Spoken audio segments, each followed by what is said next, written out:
ನಮಸ್ಕಾರ, ನಾನ್ ಶರ್ಮಿತಾ ಶೆಟ್ಟಿ. ಬೆಂಗಳೂರಿನ ಅರಮನೆ ಮೈದಾನದಲ್ಲಿ ಗಂಧದ ಗುಡಿ ಪ್ರೀ ರಿಲೀಸ್ ಇವೆಂಟ್ಗೆ ಕ್ಷಣಗಣನೆ ಸ್ಟಾರ್ಟ್ ಆಗಿದೆ. ಪಿಆರ್ಕೆ ಪ್ರೊಡಕ್ಷನ್ ನೇತೃತ್ವದಲ್ಲಿ ನಡೆಯುತ್ತಿರುವಂತಹ ಕಾರ್ಯಕ್ರಮ ಇದು. ರಾಘವೇಂದ್ರ ರಾಜ್ಕುಮಾರ್ ಅರಮನೆ ಮೈದಾನಕ್ಕೆ ಬಂದು ಸಿದ್ಧತೆಗಳನ್ನು ಪರಿಶೀಲನೆ ಮಾಡಿದ್ರು. ಪುನೀತ ಪರ್ವ ಕಾರ್ಯಕ್ರಮಕ್ಕೆ 500ಕ್ಕೂ ಹೆಚ್ಚು ವಿವಿಐಪಿಗಳು ಆಗಮಿಸ್ತಾ ಇದ್ದಾರೆ. ತೆಲುಗು ಚಿತ್ರರಂಗದಿಂದ ಚಿರಂಜೀವಿ, ನಾಗಾರ್ಜುನ, ರಾಣಾ ದಗ್ಗುಬಾಟಿ, ನಂದಮೂರಿ ಬಾಲಕೃಷ್ಣ, ತಮಿಳು ಚಿತ್ರರಂಗದಿಂದ ಕಮಲ್ ಹಾಸನ್, ಸೂರ್ಯ, ಇನ್ನು ಸ್ಯಾಂಡಲ್ವುಡ್ನಿಂದ ಯಶ್, ಕಿಚ್ಚ ಸುದೀಪ್, ಧ್ರುವ ಸರ್ಜಾ, ನಟಿ ರಮ್ಯಾ ಸೇರಿದಂತೆ ಅನೇಕರು ಪಾಲ್ಗೊಳ್ತಾ ಇದ್ದಾರೆ. ಅರಮನೆ ಮೈದಾನದ ಸುತ್ತಲೂ ಅಪ್ಪು ಅಭಿನಯದ ಸಿನಿಮಾಗಳ 30ಕ್ಕೂ ಹೆಚ್ಚು ಕಟೌಟ್ಗಳನ್ನು ಹಾಕಲಾಗಿದೆ. ವೇದಿಕೆ ಸುತ್ತಲೂ 8 ಕಟೌಟ್ಗಳನ್ನು ನಿಲ್ಲಿಸಿದ್ದಾರೆ. ದೊಡ್ಡ ಕಾರ್ಯಕ್ರಮ ಆಗಿರುವಂತಹ ಕಾರಣ ಭಾರೀ ಬಂದೋಬಸ್ತ್ ಕೈಗೊಳ್ಳಲಾಗಿದೆ. 50,000ಕ್ಕೂ ಹೆಚ್ಚು ಅಭಿಮಾನಿಗಳು ಬರುವಂತ ನಿರೀಕ್ಷೆ ಇದೆ. ಈಗಾಗಲೇ ಕಲಾವಿದರು ಕೊನೆ ಹಂತದ ರಿಹರ್ಸಲ್ ಮಾಡ್ತಾ ಇದ್ದಾರೆ.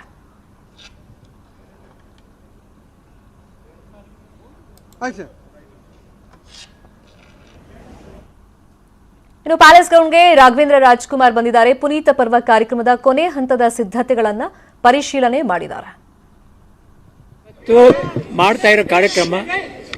ಇವತ್ತು ಮಾಡ್ತಾ ಇರೋ ಕಾರ್ಯಕ್ರಮ ಗಂಧದ ಗುಡಿ ಪ್ರೀ ಇವೆಂಟ್ ಬಂದ್ಬಿಟ್ಟು ಇದು ಅಭಿಮಾನಿಗಳಿಗೋಸ್ಕರ ಮಾಡ್ತಾ ಇರೋದು.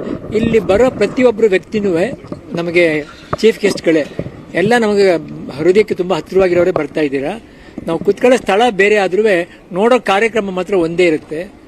ಎಲ್ರಿಗೂ ಸ್ವಾಗತ ಇದೆ, ಬನ್ನಿ. ನಿಮಗೋಸ್ಕರ ಮಾಡ್ರ ಕಾರ್ಯಕ್ರಮ ಇದು. ನನ್ನ ತಮ್ಮ ಇದನ್ನ ಬಹಳ ಮೆಚ್ಚಿ ಇಷ್ಟಪಟ್ಟು ಮಾಡಿದಂಥ ಕೊನೆ ದಿನದಲ್ಲಿ ಮಾಡುವಂಥ ಸಿನಿಮಾ ಇದು. ಅವನಿಗೆ ನಾವು ಚೆನ್ನಾಗಿ ಇದನ್ನ ಶೋಕೇಸ್ ಮಾಡಿ ಈ ಇವೆಂಟ್ನ ಮಾಡೋದು ನಾವು ಅವನಿಗೆ ಹೃದಯದಿಂದ ಗೌರವ ಕೊಟ್ಟಂಗಾಗುತ್ತೆ. ತುಂಬ ಸಂತೋಷ ಪಡ್ತಾನೆ. ಅವನಿದ್ದಿದ್ರೆ ಇನ್ನೂ ಚೆನ್ನಾಗಿ ಮಾಡ್ತಿದ್ದ, ಆದರೆ ನಮ್ಮ ಕೈಲಿ ಎಷ್ಟಾಗುತ್ತೆ ಅಂತ ಅದನ್ನ ಅನುಸರಣೆ ಮಾಡ್ಕೊಂಡು ಮಾಡ್ತಾ ಇದೀವಿ. ನಿಮ್ಮ ಸಹಾಯ ಮತ್ತು ನಿಮ್ಮ ಸಪೋರ್ಟ್ ಬೇಕು ನಮಗೆ. ಚೆನ್ನಾಗಿ ಮಾಡ್ಕೊಡಿ, ಯಾವ ಗಲಿಬೇಗೂ ಅವಕಾಶ ಮಾಡ್ಕೊಡ್ಬೇಡಿ, ಪ್ರೀತಿಯಿಂದ ಬರೋ. ಯಾಕಂದ್ರೆ ಇದು ನಮ್ಮ ಜಾಗ. ನಾಳೆ ಹೊರಗಡೆ ದೇಶದವ್ರು ನೋಡಿದವರು ಬೇರೆ ಕಡೆ ಇವರು ಎಷ್ಟು ಚೆನ್ನಾಗಿ ಮಾಡಿಕೊಟ್ರೆ, ಒಂದು ಗಲಿಬೇಲ್ದೆ ಮಾಡಿದ್ದಾರೆ ಕಾರ್ಯಕ್ರಮ ಅಂತ ಅನ್ಬೇಕು. ನಿಮ್ಮ ಕೈಯಲ್ಲಿ ಸಾಧ್ಯ ಅದು. ಅಭಿಮಾನಿ ದೇವರುಗಳ ಮನಸ್ಸು ಮಾಡಿದ್ರೆ ಏನು ಬೇಕಾದ್ರೂ ಮಾಡ್ಬೋದು. ಅಪ್ಪು ವಿಷಯದಲ್ಲಿ ಅವ್ರು ಹೋದಾಗ್ಲಿಂದ ಒಂದು ತೊಂದರೆನೂ ಆಗಿಲ್ಲ, ನಮ್ಗೆ ಯಾವ ಗಲಿಬೇನೂ ಆಗಿಲ್ಲ ಎಲ್ಲ ಕಾರ್ಯಕ್ರಮದಲ್ಲಿ. ಇದನ್ನು ಹಾಗೆ ಮಾಡಿಕೊಡಿ. ನಿಮ್ಮ ನಂಬಿಕೆ ಮೇಲೆ ಈ ಕಾರ್ಯಕ್ರಮ ನಿಮಗೋಸ್ಕರ ಮಾಡ್ತಾ ಇದೀವಿ. ಪ್ರತಿಯೊಂದು ಸೌಲಭ್ಯ ಚೆನ್ನಾಗಿದೆ. ಕಮಿಷನರ್ ಅವರು ಎಲ್ಲ ಪೊಲೀಸ್ ಡಿಪಾರ್ಟ್ಮೆಂಟ್ ನಮ್ಗೆ ಸಹಾಯವಾಗಿ ನಿಂತಿದ್ದಾರೆ, ಹಾಗೂ ಸರ್ಕಾರ ಎಲ್ಲ ನಮ್ಗೆ ಸಹಾಯವಾಗಿ, ಮುಖ್ಯವಾಗಿ ಮೀಡಿಯಾದವರು ನಮ್ಮ ಜೊತೆ ಇದ್ದಾರೆ. ಚೆನ್ನಾಗಿ ಆಗ್ತಾ ಇದೆ. ಸ್ಕ್ರೀನ್ ದೊಡ್ಡ ಸ್ಕ್ರೀನ್ಗಳು ಹಾಕಿದೆ, ಸ್ಪೀಕರ್ಗಳು ತುಂಬ ಚೆನ್ನಾಗಿದೆ. ಎಲ್ಲರೂ ಬನ್ನಿ ನೋಡಿ.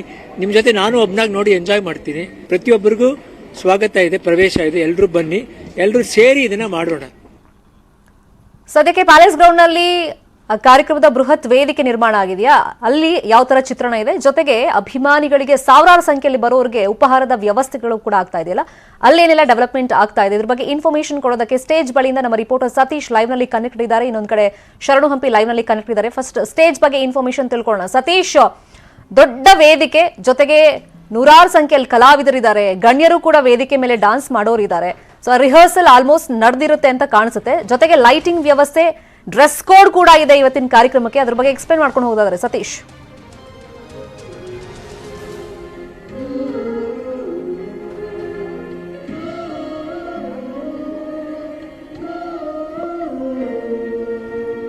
ಸತೀಶ್, ನನ್ನ ವಾಯ್ಸ್ ನಿಮಗೆ ರೀಚ್ ಆಗ್ತಾ ಇದ್ರೆ, ಆಲ್ಮೋಸ್ಟ್ ಇವಾಗ ಕೌಂಟ್ ಡೌನ್ ಸ್ಟಾರ್ಟ್ ಆಗಿರೋದ್ರಿಂದ ರಿಹರ್ಸಲ್ ಎಲ್ಲ ಕಂಪ್ಲೀಟ್ ಆಗಿರುತ್ತೆ. ಲೈಟಿಂಗ್ ವ್ಯವಸ್ಥೆ, ಸೌಂಡ್ ಸಿಸ್ಟಮ್ ಮತ್ತೆ ಡ್ರೆಸ್ ಕೋಡ್, ಅದ್ರ ಬಗ್ಗೆ ಎಕ್ಸ್ಪ್ಲೇನ್ ಮಾಡ್ಕೊಂಡು ಹೋಗೋದಾದ್ರೆ, ಮತ್ತೆ ಆ ಸ್ಟೇಜ್ ನ ಸ್ಪೆಷಾಲಿಟಿ ಹೇಳೋದಾದ್ರೆ ಸತೀಶ್.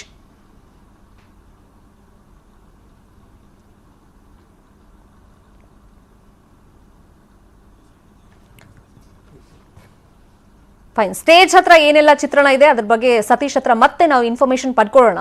ಮತ್ತೆ ನೂರಾರು ಸಂಖ್ಯೆಯಲ್ಲಿ, ಅಂದ್ರೆ ಸಾವಿರಾರು ಸಂಖ್ಯೆಯಲ್ಲಿ ಅಭಿಮಾನಿಗಳು ಬರ್ತಾ ಇದ್ದಾರೆ, ನೂರಾರು ಸಂಖ್ಯೆಯಲ್ಲಿ ವಿವಿಐಪಿಗಳು ಬರ್ತಿರೋದ್ರಿಂದ ಅವರಿಗೆ ಉಪಹಾರ, ಊಟದ ವ್ಯವಸ್ಥೆ ಬಗ್ಗೆ ಎಕ್ಸ್ಪ್ಲನೇಷನ್ ಅನ್ನು ಕೊಡೋದಕ್ಕೆ ಲೈವ್ ನಲ್ಲಿ ಕನೆಕ್ಟ್ ಇದ್ರು ನಮ್ಮ ರಿಪೋರ್ಟರ್ ಶರಣು ಹಂಪಿ. ಬೆಳಿಗ್ಗೆಯಿಂದಲೇ ತಯಾರಿಗಳ ಬಗ್ಗೆ ನೀವು ಇನ್ಫಾರ್ಮೇಶನ್ ಶೇರ್ ಮಾಡ್ತಾ ಇದ್ರಿ. ಈಗ ಸಾವಿರಾರು ಸಂಖ್ಯೆಯಲ್ಲಿ ಅಲ್ಲಿ ಜನರಿಗೆ ಊಟದ ವ್ಯವಸ್ಥೆ, ಅಂದ್ರೆ ಉಪಹಾರದ ವ್ಯವಸ್ಥೆ ಆಗ್ಬೇಕಾಗಿರೋದ್ರಿಂದ ಬಹುತೇಕ ಈಗ ಫೈನಲ್ ಹಂತಕ್ಕೆ ಬಂದಿದೆಯಾ?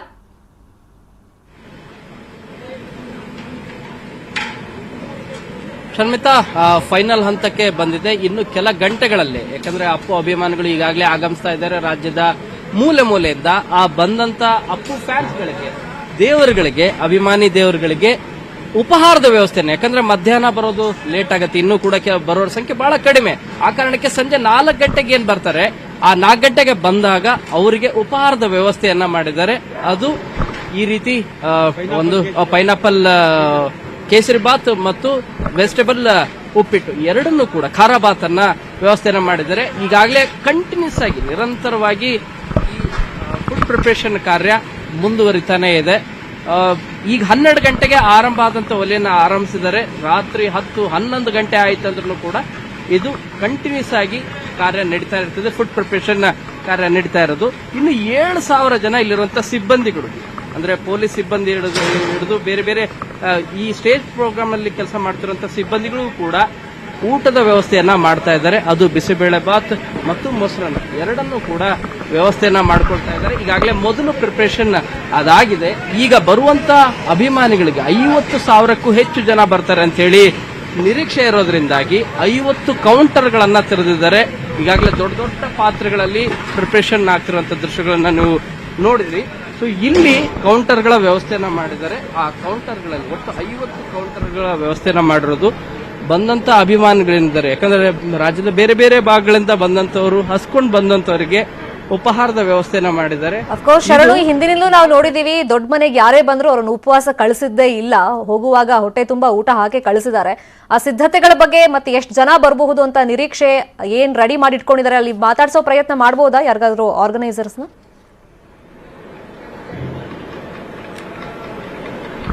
ಖಂಡಿತ ಆರ್ಗನೈಸರ್ಸ್ನು ಕೂಡ ಮಾತಾಡಿಸುವಂತ ಪ್ರಯತ್ನ ಪಡ್ತೀನಿ. 50,000 ಜನಕ್ಕೆ ಈಗಾಗಲೇ ಪ್ರಿಪರೇಷನ್ ಆಗ್ತಾ ಇದೆ. ಇನ್ನಷ್ಟು ಜನನು ಕೂಡ ಬಹಳಷ್ಟು ಜನ ಬಂದ್ರೆ ಅಲ್ಲೂ ಕೂಡ ಪ್ರಿಪರೇಷನ್ ಮಾಡ್ಲಿಕ್ಕೆ ಈ ಬೇಕಾದಂತ ತಯಾರಿಗಳನ್ನೆಲ್ಲನೂ ಕೂಡ ಮಾಡ್ಕೊಡ್ತಿದ್ದಾರೆ. ಬನ್ನಿ ಈ ಬಗ್ಗೆ ಆಯೋಜಕರು ಇದ್ದಾರೆ, ಆಯೋಜಕರು ಕೂಡ ಮಾತಾಡ್ಸೋಣ. ಸರ್, ಈಗ ಪ್ರಿಪರೇಷನ್ ಹೇಗ್ ನಡೀತಾ ಇದೆ? ಎಷ್ಟು ಜನರಿಗೆ ಅಡಿಗೆ ಮಾಡ್ತಾ ಇದ್ದೀರಿ? ಫ್ಯಾನ್ಸ್ಗೆ ಯಾವ ರೀತಿಯಾದಂತ ಮೆನು ಮತ್ತೆ ಎಂಪ್ಲಾಯಿಗಳಿಗೆ ಯಾವ ರೀತಿಯಾದಂತ ಮೆನು? ಸರ್, ಇವಾಗ ಸುಮಾರು ಒಂದು 50,000 ಜನಕ್ಕೆ ನಾವು ಬಿಸಿಬೇಳೆ ಬಾತ್, ಸುಮಾರು ಒಂದು 50,000 ಜನಕ್ಕೆ ನಾವು ಉಪ್ಪಿಟ್ಟು ಕೇಸರಿ ಬಾತ್ ರೆಡಿ ಮಾಡ್ಕೊಂಡಿದೀವಿ. ನಾವು ಈಗ ನಮ್ಮ ಸಿಬ್ಬಂದಿ 150 ಜನದಿಂದ 200 ಜನ ಇದ್ದಾರೆ ಇಲ್ಲಿ ಬಡಿಸೋದಕ್ಕೆ ಅಂದ್ಬಿಟ್ಟು. ಊಟದ ಕೌಂಟರ್ ಬಂದು 50 ಕೌಂಟರ್ ಇದೆ ಇಲ್ಲಿ. ಮತ್ತೆ ಇನ್ನ ಇಲ್ಲಿ ಬಂದು ನಮ್ಮ ಇದು ಇವಾಗೆಲ್ಲ ರೆಡಿ ಆಗ್ತಿದೆ.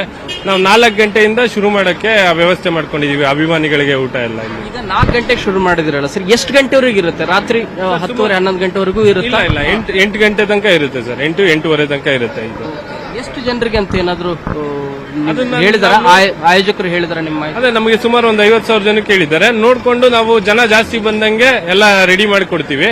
ಯಾರು ಊಟ ಇಲ್ಲದೆ ಹೋಗದಿರೋ ತರ ವ್ಯವಸ್ಥೆಯನ್ನು ನಾವು ರೆಡಿ ಮಾಡ್ಕೊಂಡಿದೀವಿ ಸರ್. ನಾವು ಆಯೋಜಕರ ಮಾತು ನೋಡಬಹುದು. ಈಗಾಗಲೇ ಪ್ರಿಪರೇಷನ್ ಯಾವ ರೀತಿಯಾಗಿ ಆಗ್ತಾ ಇದೆ ಅಂತ ಹೇಳಿ ರೆಡಿ ಮಾಡ್ಕೊಳ್ತಾ ಇದ್ದಾರೆ, ಪ್ರಿಪೇರ್ ಮಾಡ್ಕೊಳ್ತಾ ಇದ್ದಾರೆ.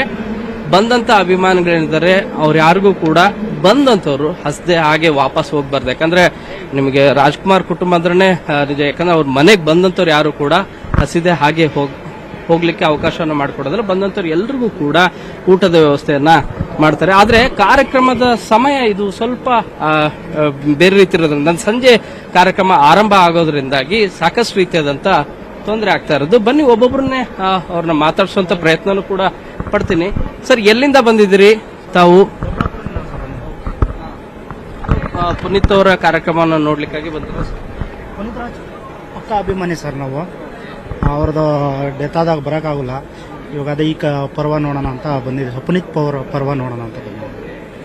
ಅವರು ಅಂದ್ರೆ ನಮಗೆ ತುಂಬಾ ಇಷ್ಟ ಸರ್, ಪ್ರಾಣ. ನಮ್ಮ ಎಲ್ಲಿಂದ ಬಂದಿದ್ದೀರಿ? ತಾವೇನು ಹೇಳಲಿಕ್ಕೆ ಬಯಸ್ತೀರಾ? ವೈಟ್ಫೀಲ್ಡಿಂದ ಬಂದಿದ್ದೀವಿ ಸರ್. ಶಿವಮೊಗ್ಗದಿಂದ ಬಂದಿದ್ದೀವಿ, ನೋಡಕ್ಕೆ ಬಂದಿದ್ದೀವಿ. ಶಿವಮೊಗ್ಗದಿಂದ ಬೆಳಗ್ಗೆ 7 ಗಂಟೆಯಿಂದ ಬಂದಿದ್ದೀವಿ. ಅಂದರೆ ಜನ ಇರಲಿಲ್ಲ, ಅದೇ ಟೈಮ್ ಸುಮ್ಮನೆ ನಾವು ಅಲ್ಲಿಂದ ಬಂದಿದ್ದೀವಿ. ಶಿವಮೊಗ್ಗದಿಂದ ಒಬ್ರು ಉತ್ತರ ಕರ್ನಾಟಕದಿಂದ ಬಂದಿದ್ದಾರೆ ಯಜಮಾನ್ರು, ಅವ್ರನ್ನು ಕೂಡ ಮಾತಾಡ್ತೀನಿ. ಎಲ್ಲಿಂದ ಬಂದಿದ್ದೀರಿ ಯಜಮಾನ್ರೆ? ಅಪ್ಪು ಅವ್ರ ಬಗ್ಗೆ ಅಪ್ಪು ಅವ್ರ ಕಾರ್ಯಕ್ರಮ ಅಟೆಂಡ್ ಆಗ್ಲಿಕ್ಕೆ ಬಂದಿದ್ದೀರಿ, ಏನ್ ಹೇಳ್ತೀರಿ? ಏನಿಲ್ರಿ, ಅಗದಿ ಒಳ್ಳೆ ಅನ್ನಲ್ಲ. ನಮ್ಮ ಅವ್ರಿಗೆ ಭಯಂಕರ ಸಹಾಯ ಆಗಲ್ಲ ನಮಗೆ. ಅವರಿಂದ ಭಯಂಕರ ಹೋರಾಡ್ಬೇಕಾಗ್ಯದ. ಅದರಿಂದ ನಮಗೆ ಭಯಂಕರ ಕಲ್ಯಾಣ ಮಾಡ್ಯಾರ. ಅದಕ್ಕಾಗಿ ಎಸ್ ಇದು ಶರ್ಮಿತಾ, ಅಭಿಮಾನಿಗಳ ಸಂಖ್ಯೆ ಈಗ ಹೆಚ್ಚಾಗ್ತಾ ಬರ್ತಾ ಇದೆ. ಪ್ರತಿಯೊಬ್ಬರು ಕೂಡ ಅಪ್ಪು ಕಾರ್ಯಕ್ರಮನ ನೋಡ್ಲಿಕ್ಕೆ ಬಹಳ ಕುತೂಹಲದಿಂದ ಬರ್ತಿರುವಂತ ದೃಶ್ಯಗಳು ಕಂಡು ಬರ್ತಾ ಇದೆ. Fine, please be online. ಶರಣು ಹಂಪಿ, ಇನ್ನು ವೇದಿಕೆ ಬೃಹತ್ ಕಾರ್ಯಕ್ರಮ ಆಗಿರೋದ್ರಿಂದ ಬೃಹತ್ ವೇದಿಕೆ ನಿರ್ಮಾಣ ಆಗಿದೆ. ಅಲ್ಲಿಗೆ 100 ಸಂಖ್ಯೆಯಲ್ಲಿ ಕಲಾವಿದರು ಮತ್ತೆ ಗಣ್ಯರು ಕೂಡ ಇವತ್ತು ಲೈವ್ ಪರ್ಫಾರ್ಮೆನ್ಸ್ ಕೊಡೋರಿದ್ದಾರೆ. ಇದ್ರ ಬಗ್ಗೆ ಮತ್ತಷ್ಟು ಇನ್ಫಾರ್ಮೇಶನ್ ಕೊಡೋದಕ್ಕೆ ವೇದಿಕೆ ಮುಂಭಾಗದಿಂದ ಲೈವ್ ನಲ್ಲಿ ಕನೆಕ್ಟ್ ಇದ್ದಾರೆ ನಮ್ಮ ರಿಪೋರ್ಟರ್ ಸತೀಶ್. ಒಂದ್ ಕಡೆ ಡ್ರೆಸ್ ಕೋಡ್ ಮತ್ತೆ 100 ಸಂಖ್ಯೆಯಲ್ಲಿ ವಿವಿಐಪಿಗಳು ಆ ವೇದಿಕೆ ಮುಂಭಾಗ ಕುತ್ಕೊಳ್ತಾರೆ. ಬೃಹತ್ ಕಾರ್ಯಕ್ರಮದ ಬೃಹತ್ ವೇದಿಕೆ ಬಗ್ಗೆ, ಆ ಸ್ಪೆಷಾಲಿಟಿ ಬಗ್ಗೆ ಎಕ್ಸ್ಪ್ಲೈನ್ ಮಾಡೋದಾದ್ರೆ ಸತೀಶ್.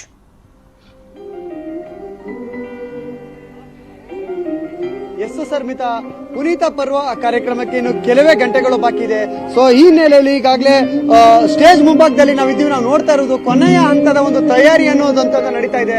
ಏನು ವೇದಿಕೆಯಲ್ಲಿ ಪ್ರಸಾರವಾಗುವಂತಹ ಹಾಡುಗಳು ಏನೋ ಅಂತ ಒಟ್ಟು 6 ಹಾಡುಗಳು ಒಂದು ಪ್ರಸಾರ ಆಗ್ತವೆ. ಆ ಹಾಡುಗಳ ಒಂದು ರಿಹರ್ಸಲ್ ಈಗಾಗಲೇ ನಡೀತಾ ಇದೆ. ಈಗಾಗಲೇ ಬಾಲಿವುಡ್ ಗಾಯಕರಾದ ಕುನಾಲ್ ಗಾಂಜಾವಾಲ ಮತ್ತೆ ರಾಘವೇಂದ್ರ ರಾಜ್ಕುಮಾರ್ ಅವರು ಕೂಡ ವೇದಿಕೆಯಲ್ಲಿ ಒಂದು ಹಾಡಿನ ಒಂದು ರಿಹರ್ಸಲ್ ಮಾಡ್ತಿದ್ರು. ಜೊತೆಗೆ ಈಗ ಒಂದಷ್ಟು ಹಾಡುಗಳನ್ನ ಒಂದು ಉಸ್ತುವಾರಿ ವಹಿಸಿಕೊಂಡಿರುವಂತಹ ಗಾಯಕ ತುಂಬಾ ಜನ ಗಣ್ಯ ವ್ಯಕ್ತಿಗಳು ನೆನೆಸ್ಕೊಳ್ತಾ ಇದ್ರು. ಇದೀಗ ನಮ್ಮ ಜೊತೆ ಮಾತನಾಡೋದಕ್ಕೆ ನೇರ ಸಂಪರ್ಕದಲ್ಲಿ ಜಾಯಿನ್ ಆಗಿದ್ದಾರೆ ಆಕಾಶ್ ಸಿನಿಮಾದ ಡೈರೆಕ್ಟರ್ ಆಗಿರುವಂತಹ ಮಹೇಶ್ ಬಾಬು ಅವರು. ಮಹೇಶ್ ಬಾಬು ಅವರೇ ನಮಸ್ಕಾರ.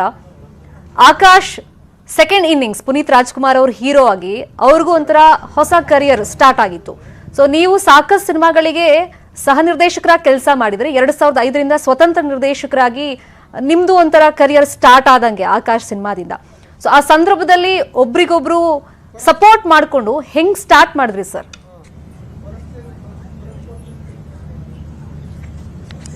ನಾನು ಅಪ್ಪು ಪಿಕ್ಚರು ಮತ್ತೆ ಅಭಿ ಮತ್ತೆ ವೀರ ಕನ್ನಡಿಗ 3 ಸಿನಿಮಾಗೂ ಕೋ ಡೈರೆಕ್ಟರ್ ಆಗಿ ವರ್ಕ್ ಮಾಡಿದೆ.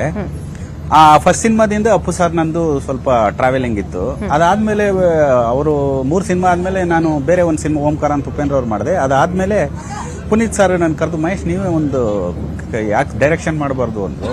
ಸರ್ ಮಾಡ್ತೀನಿ ಸರ್, ನಿಮ್ಗೆ ಇಂಟ್ರೆಸ್ಟ್ ಇದೆ ತೊಂದರೆ ಇಲ್ಲ ಸರ್, ನಿಮ್ಗೆ ನಂಬಿಕೆ ಇದ್ರು ಮಾಡ್ತೀನಿ ಅಂದೆ. ಸರಿ ಅವ್ರು ಹಿಂಗೆ ಒಂದು ಕತೆ ಇದೆ ಕೇಳ್ಬಿಟ್ಟು ನೀವು ಮಾಡೋದು ಚೆನ್ನಾಗಿರುತ್ತೆ ಅಂತೇಳಿ ಹೀಗೆ ಆಕಾಶ್ ಪಿಕ್ಚರ್ ಆಯ್ತು. ಜನಾರ್ದನ್ ಮಹರ್ಷಿ ಅಂತ ರೈಟ್ರು. ಅದು ಪುನೀತ್ ರಾಜ್ಕುಮಾರ್ ಸರ್ದು 5ನೇ ಸಿನಿಮಾ. ಅದು ನನ್ನ ಫಸ್ಟ್ ಸಿನಿಮಾ. ಅದು ವಜ್ರೇಶ್ವರಿ ಕಂಬೈನ್ಸ್ ಅಲ್ಲೇ. ಆಕ್ಚುಲಿ ಅವರು ಬೇರೆ ಯಾರಿಗಾರು ರೆಕಮೆಂಡ್ ಮಾಡಿ ಮಹೇಶ್ ಬಾಬು ಅವ್ರಿಗೆ ಸಿನಿಮಾ ಮಾಡಿ ಅಂತ ಮಾಡ್ಬೋದಿತ್ತು. ಬಟ್ ಅವ್ರದ್ದು ಒಳ್ಳೆತನ ಏನು ಅಂದ್ರೆ ಅಮ್ಮ ಅವ್ರದ್ದು ನಾವು ಬೇರೆ ಪ್ರೊಡ್ಯೂಸರ್ಗೆ ರೆಕಮೆಂಡ್ ಮಾಡಿ ಅಕಸ್ಮಾತ್ ನಮ್ಮ ಹುಡುಗ ಅಂತ ಸಿನಿಮಾ ಏನಾದ್ರು ಹೆಚ್ಚು ಕಮ್ಮಿ ಆಗ್ಬಿಟ್ರೆ ನಾವು ನೋಡೋಪ್ಪ ನಾವು ಮಾಡದೆ ನಮಗ್ ಕೊಟ್ಟರು ಅಂತಾರೆ ಅಂತ ತಪ್ಪು ತಿಳ್ಕೊಬಾರ್ದು ಅನ್ನೋ ಉದ್ದೇಶಕ್ಕೆ ಪಾರ್ವತಮ್ಮ ಅವರು ನನ್ನ ಕಂಪ್ನಿಲೇ ನಮ್ಮ ಸಿನಿಮಾದಲ್ಲೇ ಮಾಡ್ಸೋಣ ಮಹೇಶ್ಗೆ ಅಂತ ಹೇಳ್ಬಿಟ್ಟು ನನಗೆ ಆಕಾಶ್ ಸಿನಿಮಾ ನಿರ್ದೇಶನ ಮಾಡೋದಕ್ಕೆ ಅವಕಾಶ ಕೊಟ್ಟರು.